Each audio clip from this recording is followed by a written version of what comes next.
ile papa ingala nei fatalo fatu ile malu se tatu tunu ya me se o le o e fo mai mo mai tunu e mau ya lo faila nei po kala me ma to pa anga ile aso male aso ya Maleifua Mai i whanunga le ni taiau fatalo fatu fo ila inga salebi ya ila tau fo i lo no mnu ya wa tap tap o ia duty of favor me se le alo ia tatu tunu duty of au manga wenga ile aso male aso fatalo fatu tatu po kala me ni taiau ya ai ole taiau masan la fo nei ya ole fo ua ma fatasi male fionga ile li pursili ya tatu university nei le fionga ni professor ya ai ono Alec ke Roma ya wala fo ile po kala me nei in Maleifua Mai i taiau o sorua ta itas ya fatalo no fo ile fionga ni pursili ya inisi fo yo me ole atupu ya o tupu ma o tupu tonu tatu university nei e wa lava le nga i luma ia fatalo fatu la fionga le professor ia fatalo fatu Felici fa per foi fatalo fatu ile mamalu o tatu tunu o fatalo mai mo mai nei taiau alo se fo ia langi mai la fionga le professor ia ta tono nei taiau ia ana ia tere tau ia mi se foi o tere lo pesa mo sa palolo ile tanga palolo palolo nga ke kele le me sa va ia ia awa le asa kufa ia ale o fa ka o sa le ia ai sa fo le kau o man tu hai vai te mila o no foi sa va ina sa tau el tasi va va fa sa u ka palolo foi ina le lo fola fa ma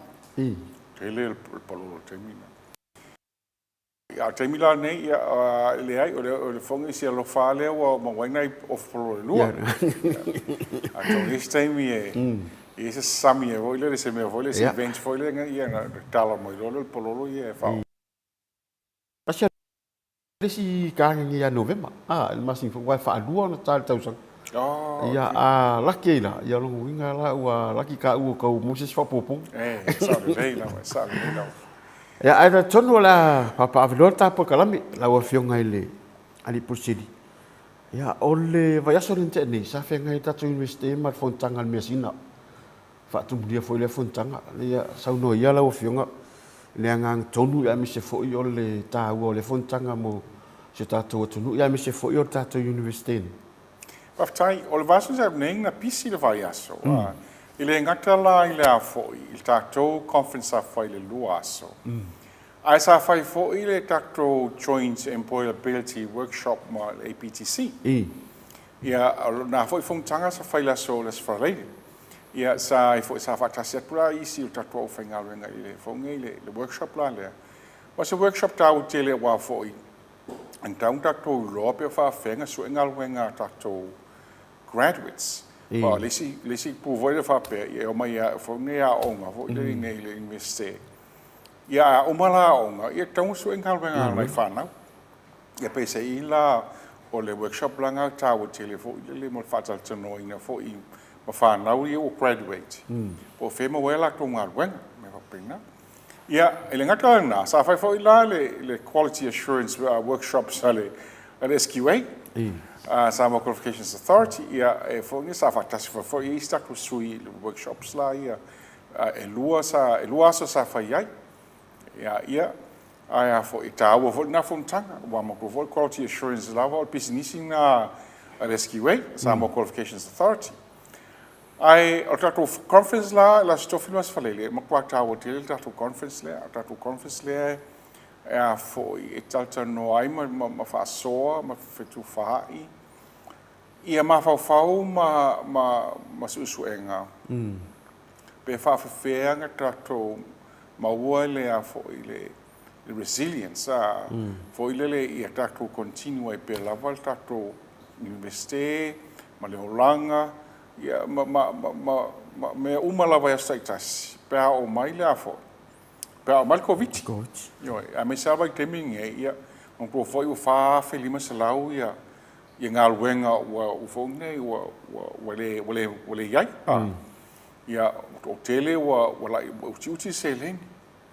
ia o le o mai van tourist ia fo ia o sai e fa per vo le tato GDP le o ma gross domestic product pe o mele fu ai vo le I tātou te mao ainga. Ia, ua tua pau lava I lalo mo ia, mo le tau lua tau sanga u tuana I nei. Ia lana winga lau to tele u mativa, ia maltala whape, kusa tosu pasengi ranka Samoa, o le lalo I fo ma le poverty line. A whape la 5 tā la I le vai aso, fo I le se a inga,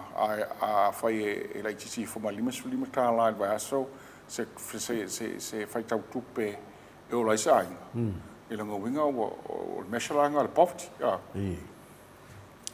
A se lu taulanga nga sau ma le a fo I ma le tato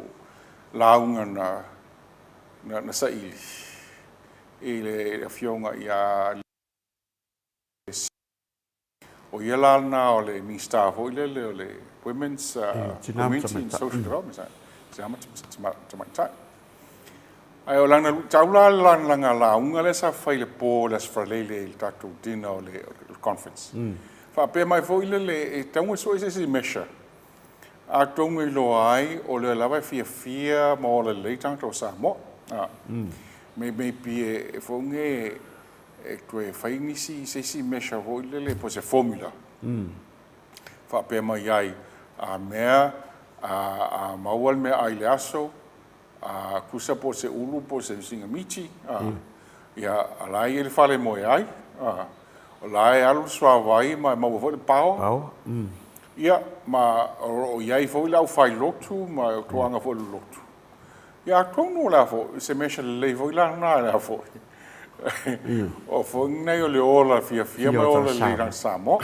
I fo ngai tonu o nu ma la fanga Mari. ia ai o te le lo pe sa na me wa fa pe ia motiva ia a tonu a ko su le formula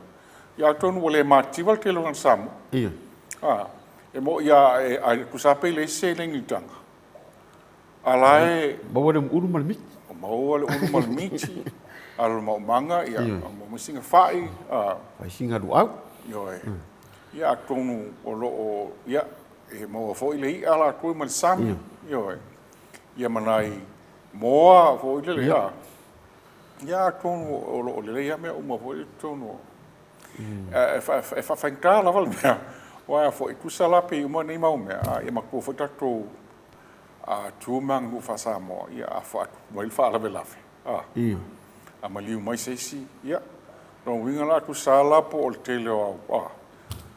ulu ma taro ia ma fa ia te alo vo ile ka venga sal vo ile mo singa ku pe ave fa la vele o ke le lo la pe fa venga ku le fa la ve tong le formula le sa no mai ia ia fo nge ia le ota a tong fa mu e ngani si vo ile le fa la ve wa le ba ku ia te malo si angol nu po nyai pe o sa o foi a inga ma por nu me pena fai fe au Ia. ia tanto foi la ia ele pe ele o le vai ngale o te le lope a foi por la soinga mesha ho le fai o se soinga la na fai le vai nga voi le la social researchers social scientists pe la tonga a foi me fringa e ma fa por la tonga mesha fai me fa pe o la tonga le medical la tonga utile masani pe o ai fo ngai research fa pe ia pe sei la le o fo nei o tauna le a fo ngai la fionga le ota ia ai a fo la se ma fo ia vai nga a fo ngai le arts la ku ia ma le fo ngai ma le a sense of Samoan studies be fai ko nga susuenga fa pe Mari. Eu wa e moni fo sa o fo ile sa no. Ia wa e ile ainga sa tau sia le fanga fao fo le nei ia ai o sau le fa la ona ave le fanga fao ale ai fua le mea ai le tu o le tau ia fanga fao le na fanga lo ave fa la vila ia e moni ele to ina sau no ngal ia ma ni telefon tanga ida va yesu telefon tanga ia pe ta u e la o fionga le ina li pur city ia o tele la fo yo nai tanga ta sa tambau le fo ia o mai fa manga ma nei o le wa pe o pe pa ia sa fai e o fo vai ngai sai fa yo o le na tu mai ngole Me mana iai, e lenga o le afo, e lenga o le health, e lenga o se fo maloloina, fai lako pepa. Fai pepa vainga fo i le o le social, fo ngai studies, ang fai nga ia pepa vainga fo i le o fo ngai fato anga mai fo. Martina e. Vainga fo le stros, le stros. Ia taku ma vai fo i le lako research lai fai. Foi lele me foi lele manu foi na e fakta ma ia tato moli mo citrus fruits pe o manula na no winga le controlling e no winga e fakta ma ia le moli foi la tato le oi le sa ma ia sa ma sa ia no winga la ta wala control pele insectia. E whainga a fia tato tu maaing. Ia peisa i o mana ia na o research foi le vainga la le au whai whatoanga le iei i le stros. Le foi lako scientisi e. Whai e whai me whapea. Ma ne foi lasi lako pepa na whai. Ona ua le mawhainga e mail fertilizer mai whafu. O le ua whai a tato fertilizer. Fertilizer. Whaonga iei e tato mea voi le mo le asuemu, paulu whaktasi mai voi. Mo peng la au vo lele compost ina faila le tatu wa fertilizer tau le fa nei tau le fa tali vo fa fo men fertilizer mai fa tatu ia pe la ngana o isi me o le covid pe o tatu ma fa tatu vo le pen i tatu lava atina en fa tatu tua iai fa lango iai ia mai si le fia fo ia wa vele covid o le faentre o mai nisi mai fafofo ile le taku ngaluenga e fasala lau mai sa ngaluenga fo ile le o fafaia o tonu le miste ilo no winga la o taku fasala lau e faine o taku lava fa tama fa na tonu la tunu lo taku a falango lango iai e o mai e fonge e fatu tumu taku ava no taku o taku fonge taku lecturers ma senior lecturers ia e fasala la watu ia wa vai so uma lava ia yani si voi lele lo mana mia voi lele fenga o taku ngalwen ia ai le ngatale ata to lo winga la fa pena fo isi ministries yo o le ini se mai fa fo taku wale o fa ia taku atu fala ngolango foi ina fai la ofisili ele stros foi lele e wa fo lele o tele taro tele ia i mo kapisi me o fa pena le o pele tau langa fa sa i le leisa wa fai la o tele o fo nge o le lopo fa fenga fa ngale i taro ne ia la me le leisa o ku per sa mo fa fo ai le tau mafa o mo taro le mau o nei fonge winga ta ko kupeale alwa to tato tunu ya te inga la wo le weekend len te atune se o ta fiu so ele sta ta lo so ya no mo le se le inga se nga ta mu wale li malanga loli fonge manga tantau se na alwa le so o sile o fe o la mo ding taro po mai se nga alu ya e fonge mo containers o taro i Amerika Samoa, ruila. Ia alulo ia i Maltaro. Ia wale o shoki foi tato. Ia. O i sala taimi o shoki isi taimi o tele taro. Ia o shoki kalo shoki malo le i makuar fuaka. Ia, fitana, le makuar fuaka. Ia wale i mase. Ia fuiela mai tato les. Pasa pela les. E sa o fionga la bere le sa. O malo le kari le sui le kari le memo. E ngale le sa me fai le molo ho le pulu e ole. Oh, mena le sa fai le pulu. Malo le sa no le fionga le pursili. Ia. Ole aso na fina na mata Yesu enga fana ni tatu la mo ni. Fa nga solo Yesu enga mo le lua vai aso ni. Ia ona mai arola ia o pokala mena le o fata tia ne tatu university. Lua vai aso suenga. Ja. Pero study week le vaso tap nei. Ja, o suenga la le o matani suenga vaso nei. Ja, ku sa lau se fu suenga. Ia la fa so avo le fonga ia ko fa poku vo le me fai suenga. Ia is fai suenga fai trao is suenga fai fiafi, ma so suenga fai vo le weekend. tau fai fa so mai suenga nei ia mo foi suenga ia fai lo makanga o fangi o pepa ia na lo la ia ilisi lua vai aso po ai wai fo o fa manuina ia va ver tato process wai mo lo maka ia desi lo vai aso o post foi lele o fangi provisional results ele simple results foi ngai le fa amount no ina foi le approving the senate ia ave foi la ele opportunity foi le fa na we foi ngai apply mai fangi recounts pa fa pe o ma fa ele tau maka ai foi ai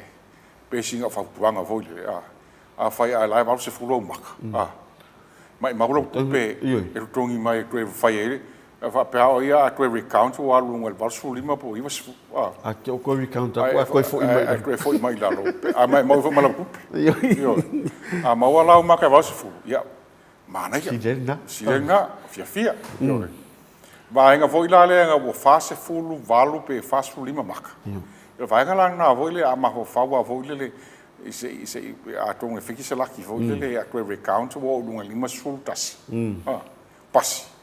ia vai nga lang a tonga nga ia recount ia tatu ta pena role mo fa unga e lua le fa un la soiva ma la so fulu val ia tatu fa un ia to tele le fa na u graduate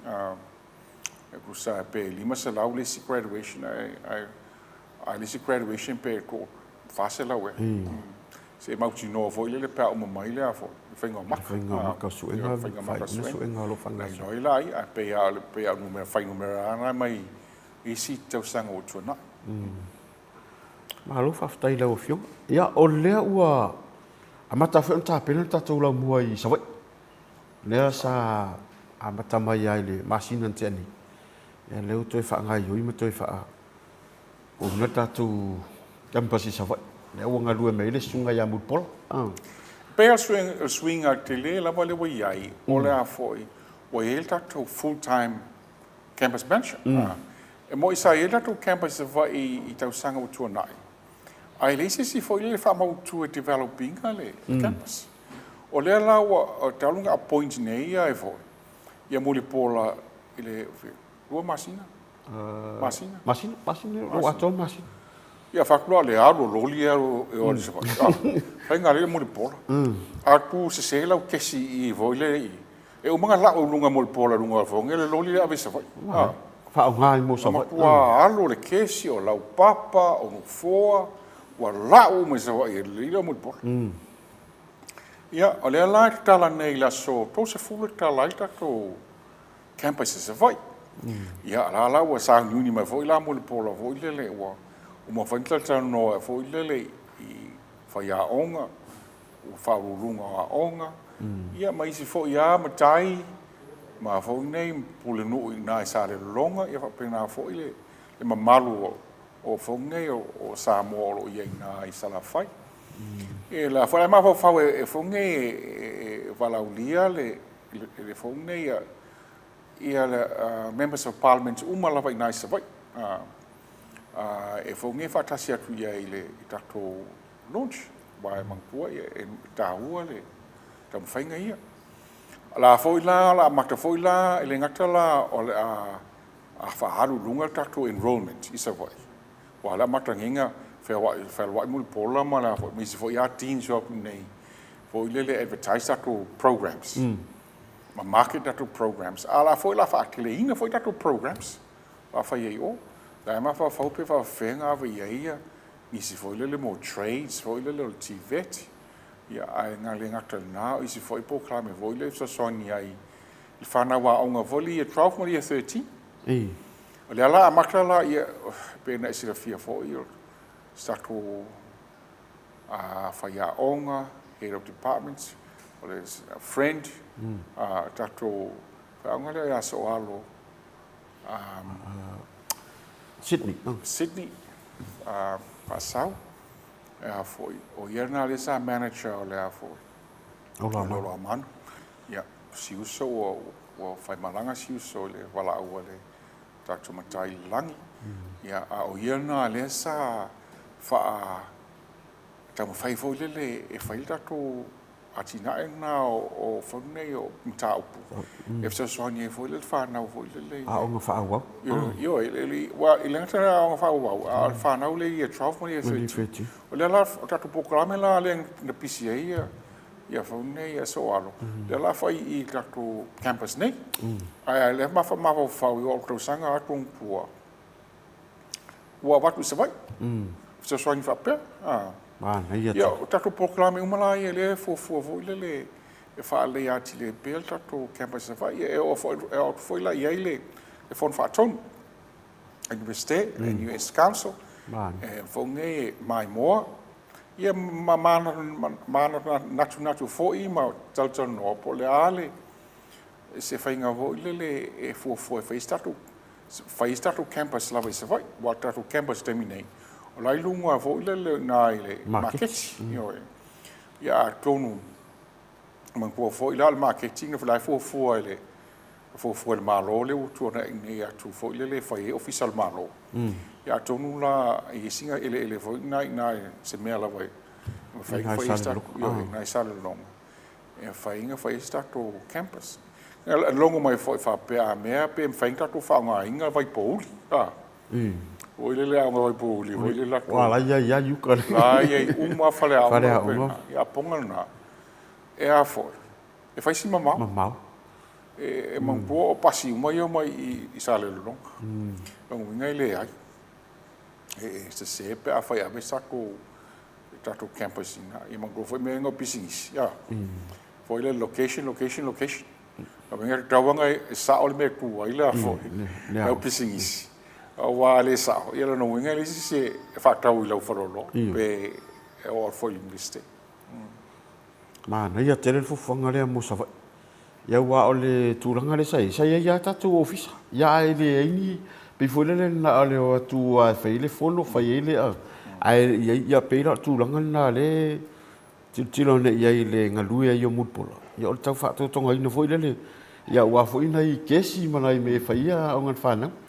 ia to mana ia tele le tulanga ia mi se foi ia te lo le si te miluma ia o fai al enrollment sa vai ia sa vai a menga le fo ia fa enrollment sa vai ia pe o tele o alon fa na ia o mai le enrollment tum moi ia o fa na mai sa mai mo tele ia foi lá na termine ele o lo le la va la fai tau te lo la fai ia onga o lo fa tasi mai sa vai sa fai le tato courses o for faculty of education ai o mai la fai ia onga e voi asto na ina voi le campus sa vai a tau te lo le pe to feel fa na le o mai sa vai le onga il foundation ia pol civet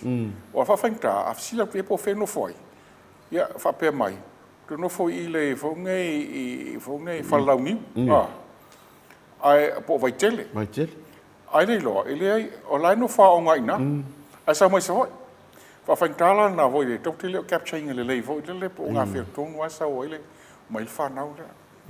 ai me voi la na o po le voi la ma tu sa voi ia wala mai no fa onga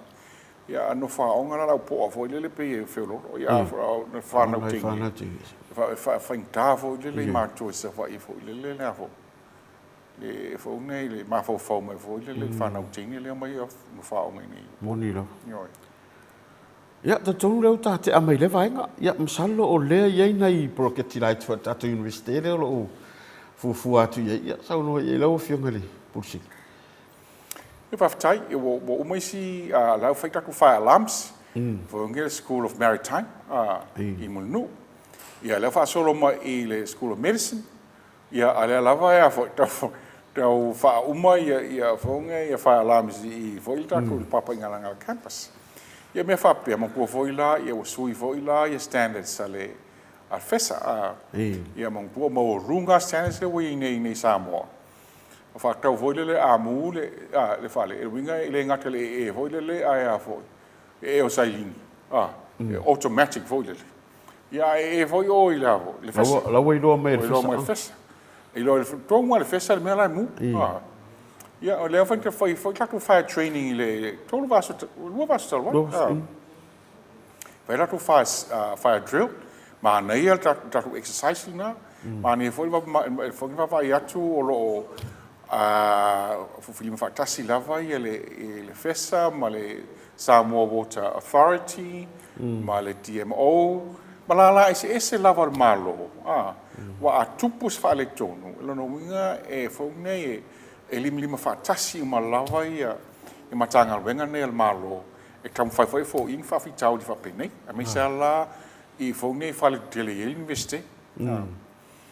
Ia, e le ngata la o le a whaunei tatu whalamsi e le whangasoro. Ai o le a ho negotiate te minei fo le i tatu CCTV. Ia, pe o CCTV la le whaunei e taunga install fo le. Mo security o whaunei o tamaiti. Ma le sa ofo security o tatu properties. Ma, na ia te. Wa i tuele ari sa o whalanga mea le i.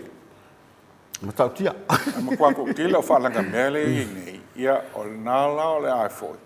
O le a mau o nei le vainga le pa whaingita tu cameras ia. E mau o mai po ai le whalanga mea le tono tatu campus. E me se ala al po voi la le wa foi sa tu a onga voi fai le po. Fai le fiafi urta le valu fra o mai si senga. Ia tauanga whaunga i e cameras voi le mo sanga le mo foi o whanau a onga. Ia le pro kichi lana. Ia o ulunga lua sa lawa felis le tau pro kichi. Ia ai le ngataila na tatu centralized storage system le wa whanga solo. La wo matata no voi le o la whaia le whauina le whale. Le o manga vali ia. Le o mga vali whafo tatu whale aonga i ma tango fia tu na ngare. Ai whawau fo ilal valinga o tonu o whale aonga. Te mina le o mai a tu ai aonga. Matulunga vali tonu fo ile. Ia, o nai mea lava fo ile tam whai whale le ati pēl tatu au au nanga. Ai ne ata nala ia o tatu projects fo ile le ma le chaika ma Japanese government. Ia, o la lava e haru pe lava i luma i sauni uninga le proketi la lea. E whai le whale tonga whale tolu vo ile la whai i eile tatu Faculty of Health Science. E whai ma le tatu Learning Resource Center Library. E nga whai la kua tatu server vo ile le tatu SKSI le whai o le Knowledge Society. O nga whai la whai le tatu server. Ia me uma whapena vo ile mo le a nga i pele uma tatu universite. Ia me se whai tatu atunu. Malo whaftai leo whiunga i le riposili. Le whiua e saa fo i le tele fo i o nei. Tau mo whainga fo i o lau whiunga ia e mise fo i o Tata University ni ia wa lavar tau ati na ina. Tele fo i o nei proketi mo mea uma. Wa lavar ati na ina o university. Ia e mise o le o tau ina o along whanau o lo autova amai. Ia utuvai le papa i ngalangala nei. Ia e ui lava fo i le tele o nei mau ati na e mo mea uma o leo lo whanga solo Tata University. Ia ai o se tala whanonoa le tu ua stasi o lo au wa. Ia o le maftanga tātou papa i ngalanga nei. Se la ngona fo i lau fionga ia. Mese el pūrengo. Tu ua whai stasi o po tu o lo au wa. Ia le tātou maftanga nei. Tau no ia lau fionga ia le tu ua ele. Ia so alo maftang. Sama so alo fa pe o va man se futa sanga o una ia so alo se fa ia on tono papa ngal ton misera Samoa. Ia ai fo i ai o ia le sa fa u ia lo amanu. Ia man to fa lo amanu continuous education. Pero senza le fo le fa mo short courses fo ile ola afonde e fai fata sia tu nisi l'universite ia mi se foi la nisi foi le fa fo l'universite afonde au fai nga venga malo au fai nga venga voi le private enterprise eu mai mo foi a on mo short courses nei o short courses nei pe fonge la on foi fa Samoa ia po le a foi o on foi le foi le ile le fai a onga mo short courses venga usually ala ile accrediting courses ile SQA more non formal courses. Ai au ngā tele courses nei vo ile mod professional development. E whaatasia ia i whai au ngā tātou, e whapena fo i male ma whawha kuratu universite. Ia, ai tele ala ratu proklame sa whai, ia, ai pe sila fia, ia le whai langa ku e fai fo ile sipo kala mele tau sanga le sau nei ia ai o song songala wal ma fo o fongi o so alo ma a final wen ia e fa no ai fo ile le ma fo ma lo tanga nga vo ile le tu o fa fo sei e fongi so alo tatu ainga wa ese le tau sa fio le ali tamali i o le tatu ainga so se fono lava ia e so alo ali e kai lava langa yuma voi le langa mali e voi le o fongai o so alo e fai anga jokes ele misi joke ya kung foi fatasi mai foi o proclamic tao fatasi mai ia matu po el matu watel tao la stofi fongai li amatal tatu ava voi le conference si o wakta te iso le asfto nai wa mo voltala wa o tu fa fosse ia fa mai se toi foi ma talo foi le mole ainga fa no ainga so alo ia ma se fa nau mai o pe to lua e no alo tine o lo laiti lava ia fa per vaso la le e o tu ia il tato si am rato fo fa anga fo ia so alo ma ainga il vaso la sa nei ia fai stato tala ile le o langa sa tau sa fia o so alo a tono to tele inisio o langa vaenga i lai o la manu o la sau no naso alo ia o le ngala fo ile tas i tato po kalami nei ai pe le nganga fa mai se le tua ile ainga ia o le fatua man no falo na mi se fo yo lau fionga le pusili ya malo au va ya me so tato university papa ingalanga nei no tu fa fo se i fo ile nga ya so alo tato maftanga wa moni sa no so alo ele mi si me po kalami e tau leo mai si fai au so alo ele mi si mai e mantua umala e dan po kalamul muri le no faini na sa ui fa matala le tala a mai na te mantua le tala ile ko taila male malpua na ta fea malpua sa u le pua ani ma fuata no ile mole se fu maloloina sa u le pua ta fea mai ya maule numa tono le muto o le ko taila va tu tai wa le van fa ta le pua por arte mi ai nei ai fa tu lo le pua ai ko te ora no tu ai ai a mai ko anga ele ngungu wale vang ayo e pe o winga maria ya olanga tala muri dan fai de por kala muri dan ya ai moni le sa no ngalo fiong so se me iso walo ya walan tala de my name is Sydney Fasau born in Australia raised in Samoa ya wa vo o so e se le anga mari e moni lau tau no ngalo fiong ngai i pusili au misia fo ile ni so tato maftanga nei ia piole te tiro na tato po kala minita e o se van nawa i se si me fisau no ilo fio le fa tai lava ile o le partner fa mal si au fo te so fengal venga o lo fa lo mai mo manita au io te umi te fia fa va yaso ia na umo fo ole ku sai Dr. Close la so full valo te sema. Suiva te sema ia. Ia ke mau ia Dr. Pisia kwa mata kwa ngi Dr. Pisia i taku graduations ia lua la fai. I mai sia mau me taunga fai ai Dr. Leitu o ne tau sang. Ia wa uma fal tau sang ala to ia. La ho sila fia alfa nau. O le wa fo. La wa fai ni suenga ia tau sia wa leva nga study. Ma fai la ko study i pasi ai le lei la ko tau la te lo nei penga le lei la to preparations i le stol vai aso e wa i ni se o la malingi lo i mata vo le fa no ia e mang tua ia o lo winga le sa union le lei ia a tonu fa tu tal no mai pe tu ava no mai foi le tau sanga sa we tu fa wa fa pele fo ne ma faina tu fa wa le studying in English state ia a paula ai fa tele mo le ava no tal no tu fo I tato au final benga a fa pena fo I le malo sa mo lo fa lo mai mo mai ne vai tai ia moli foi fa malo I lau fionga le pusili la fionga le professor nga ai ono ele ke Roma ia wa fo ile fa avano mai o tem taua I lea solua ma lea solua ia ona o tato pokalami nei ia wala fo ilong pu ili o tato tunu ia me se fo yo pa angali nei pokalami ia tunu e maulo mo mai lungo penga te failang ia wala fo ile si la fia